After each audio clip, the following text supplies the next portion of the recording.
ఇది బాలా త్రిపుర సుందరీదేవి అమ్మవారి దేవస్థానం త్రిపురాంతకం. ఈ అమ్మవారు చిదగ్నిగుండ సంభూత. తర్వాత మనకి లలితా సహస్రనామాల్లో చెప్పినట్టుగా కదంబ వనవాసిని అన్న కూడా ఈవిడే. చాలా పురాతనమైనటువంటి దేవాలయం, చాలా శక్తివంతమైనటువంటి దేవాలయం. ఇక్కడ శంకరాచార్యుల వారు అమ్మవారికి ఆ ఉగ్ర రూపాన్ని తొలగించి ఆవిడికి సాత్వికమైనటువంటి మూర్తిగా మలిచారు. ఆ సందర్భంగా ఇక్కడ ఒక పెద్ద శ్రీచక్రాన్ని కూడా వారు ప్రతిష్ఠించారు.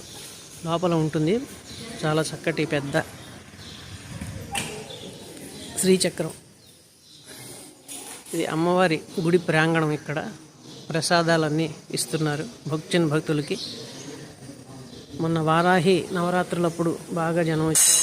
రేపు నవరాత్రులప్పుడు కూడా బాగా జనం వస్తారు.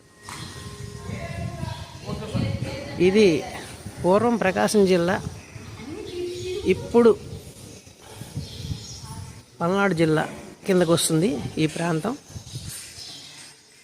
ఇక్కడ అమ్మవారు చాలా శక్తివంతమైనటువంటి మహిమ కలిగినటువంటి అమ్మవారు బాలా త్రిపుర సుందరి అమ్మవారు. ఇక్కడ కొండ మీద కొద్ది దూరంలో కొండ మీద త్రిపురాంతకేశ్వరుడు ఈశ్వరుడు కొలువై ఉన్నారు. ఆయన ఇక్కడే త్రిపురాసురుడు సంహారం చేశారు అమ్మవారి శక్తితో కలిసి.